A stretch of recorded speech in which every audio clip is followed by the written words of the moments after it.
یہ جو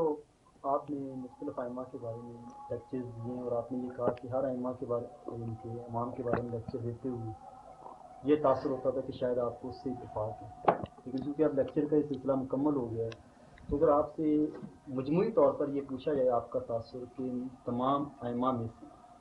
کس امام کے اصول و مبادی کو آپ دین کی روح کے قریب تر سمجھتے ہیں؟ اصول و مبادی تو سب کے دین کی روح کے بہت قریب ہے،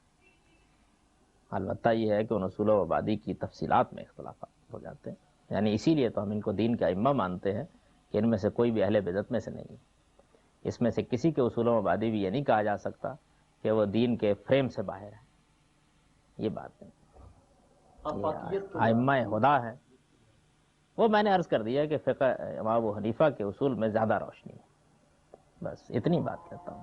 ہمارے لیے زیادہ روشنی ہے۔ لیکن یہ معروف ہے کہ میں تو کچھ اپنے ہی اصول رکھتا ہوں، وہ بھی بیان کر دیتا ہوں بارہا۔ میرے نزدیک بہت سے اصول ایسے ہیں کہ جن میں بہت سی بحثیں ہو سکتی۔ یہ آپ سے پہلے بھی کیا گیا تھا کہ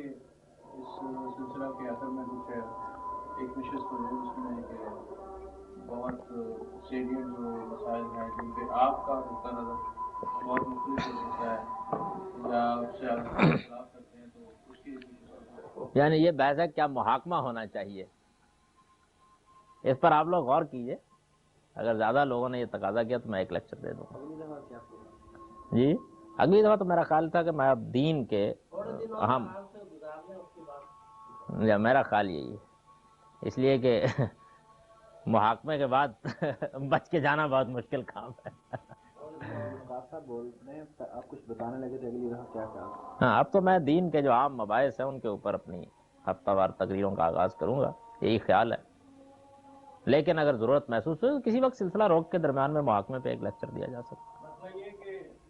کسی رائے پہ اگر حضرت امام حنیفہ یا ہمارے ائمہ کرام جو ہیں ان سے اختلاف کیا جاتا ہے تو بہت ساری باتیں سامنے لائی جاتی ہیں کہ آپ کیسے اختلاف ان سے کر سکتے ہیں، وہ بھی آج کے دور میں، جبکہ ان کے ہم اثر لوگ تھے، ان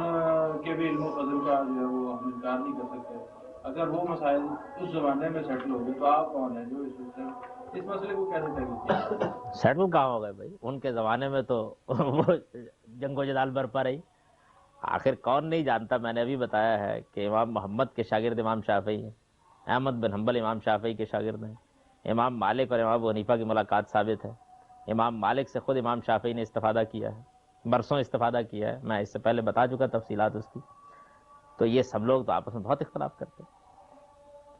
جو جس طرح لوگ آج بیان کرتے ہیں وہ صورت تو نہیں ہے۔ اور امام شافعی پر لیکچر دیتے میں نے تو بتایا ہے کہ مکے میں ان کی آراء دوسری ہیں، بغداد میں تیسری ہیں، مصر میں چوتھی،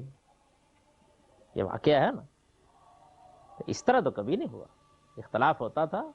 لیکن وہ لوگ مخالفت اور اناد میں مبتلا نہیں ہوتے تھے، جوتم پیزار نہیں کرتے تھے، پل نہیں پڑتے تھے دوسروں پر، دوسروں کو دین کے دائرے سے باہر نکال کے کہیں دفن کرنے کی تدبیریں نہیں کرتے تھے، یہ کہتے تھے کہ ہم کو ان سے علمی اختلاف ہے، بس اس سے زیادہ کچھ نہیں۔ آپ نے فرمایا علمی اختلافات میں، لیکن لٹریچر تو اس بات کا گواہ ہے کہ بہت سخت الفاظ استعمال ہوئے، بہت یعنی منتہا تک میں۔ سخت الفاظ کے بارے میں بھی ایک بات عرض کر دوں کہ اہل علم سخت الفاظ جو اپنی مجالس میں استعمال کر دیتے ہیں بعض اوقات، یہ بہت سے حقائق کو نہ جاننے والے لوگ خواہ مخواہ ان کو روایت کر کے مسائل پیدا کر دیتے ہیں۔ بعض چیزیں سخن گسترانہ ہوتی ہیں، تفنن طبع کے طور پر ہوتی ہیں، لیکن نقل ہو جاتی ہے، اس میں کیا کیا جا سکتا ہے، احتیاط کرنی چاہیے۔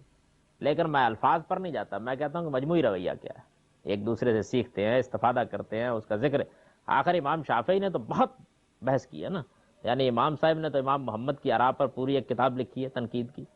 امام مالک کی آراء پر ایک پوری کتاب لکھی ہے تنقید کی،